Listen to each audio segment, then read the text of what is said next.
Debonair. Okay. What's good, y'all?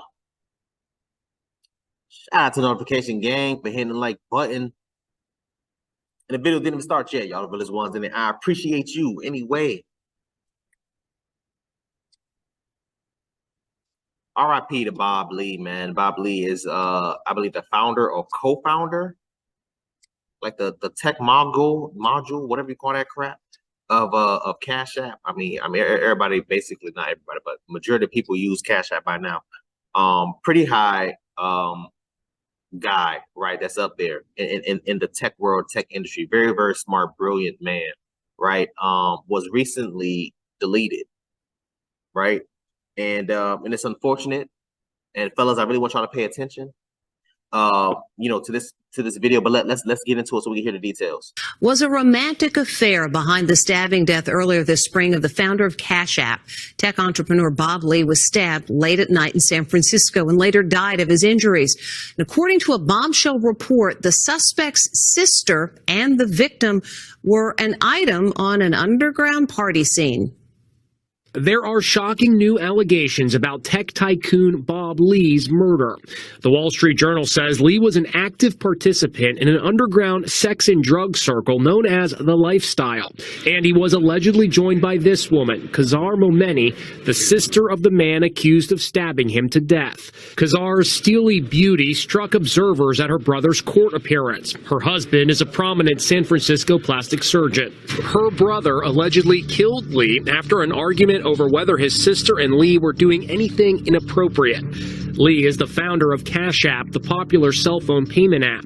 According to the Wall Street Journal, Kazar and Lee were both involved with the secretive group, The Lifestyle. The secret society is reminding many of the Tom Cruise movie Eyes Wide Shut. That's right. That is the password. Were you shocked to learn that Bob Lee was sort of living this double life? Absolutely. I mean, I don't know why people be so goddamn shocked when these types of things happen, man. These are things that goes on within like the rich and wealthy, right? Like you heard, they said sex, drugs, and all the other things. I'm pretty sure there's other things that goes on within that lifestyle, no pun intended, right? I don't get it. These type of people gets exposed for these things a lot. Right, you heard about the what is that thing called? What's that guy's name, man? The producer with the island, Harvey Weinstein, I think his name is, if I'm not mistaken.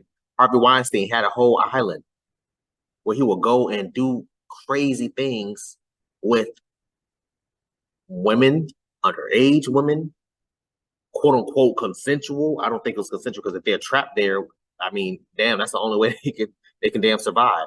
But these are types of things that goes on. And y'all want me to make it seem like, oh, black market doesn't? Yes, it does exist. There's a reason why they put organ donor on all everybody's goddamn things, because our organs is worth money. Money. Y'all know how much kidneys go for?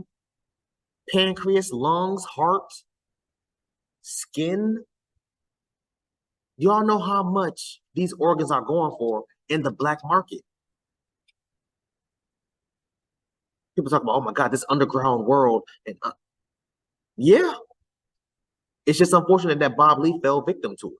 he did not keep his partying and even his recreational drug use a secret, but no one was really in that really underground scene that he was in. He was the kind of guy where everyone would go home at midnight after a few drinks, and then he would be out all night until 8 a.m. The suspect's attorney is urging patience. The facts as to what occurred or did not occur will come out. According to the autopsy, Bob Lee had cocaine and ketamine, a high-power tranquilizer, in his system when he was killed. When you read about it, you sort of see scenes from that movie Eyes Wide Shut. It does seem a little bit like that, and it's a scene that is just so foreign to most of us, even those of us living in the city. So it's a little hard to wrap your head around.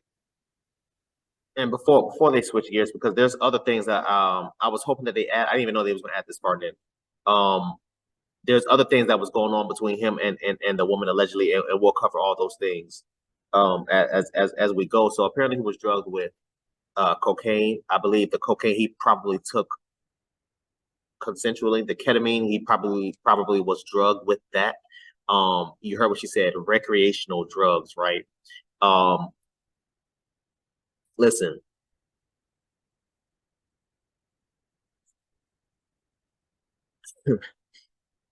It is a whole new world when you have when you're up there in the wealthy end of the damn stick, right? It's a whole new world.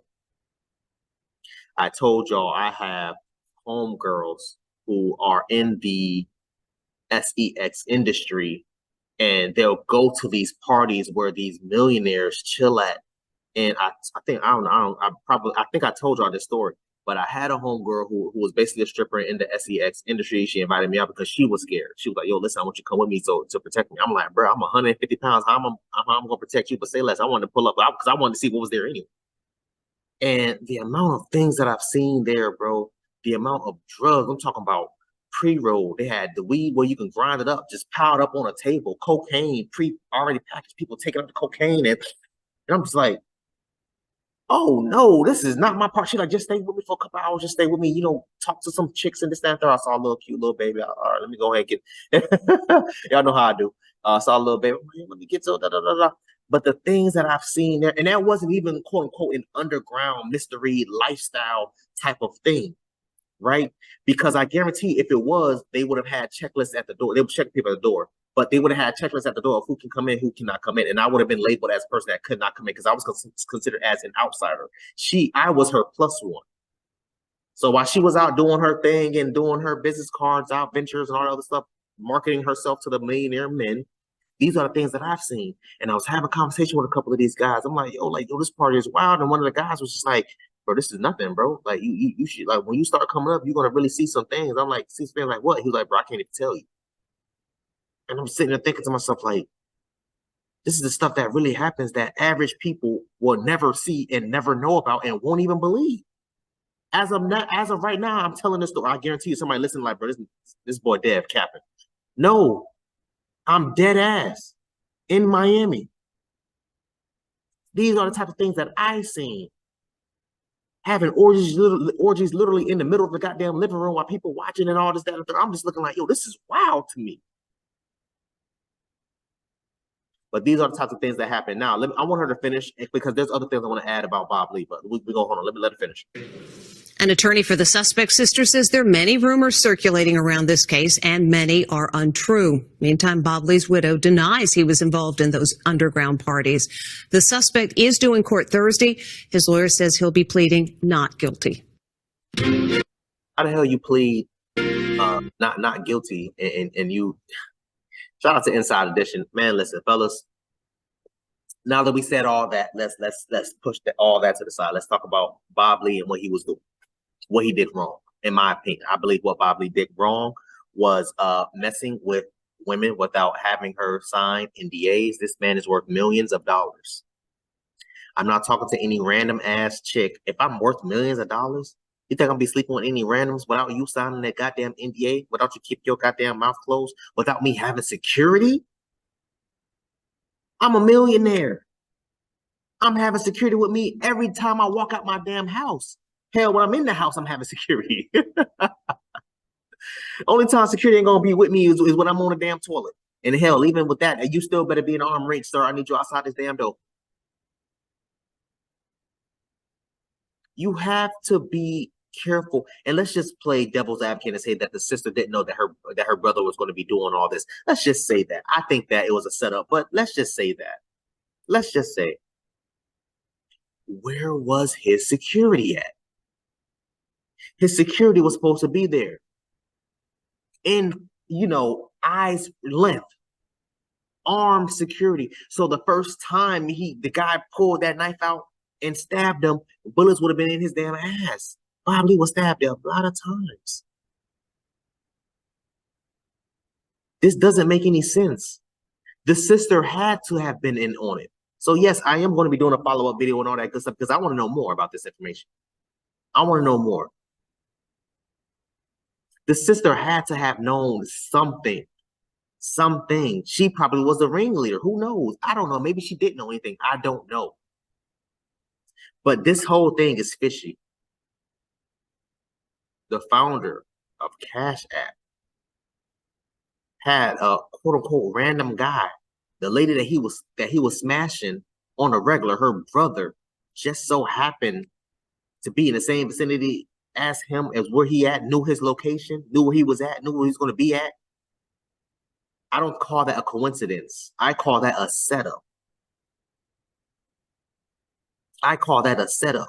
Whether it was from the sister or whether it was from the government, the powers that be, the higher ups, you know, the people, the Illuminati, whatever y'all want to damn call it, who knows? Crypto people, who knows? This was a setup. I can only hope that the truth comes out, man. But I want y'all to comment down below and let me know what y'all thought about this video, man. Thanks for watching.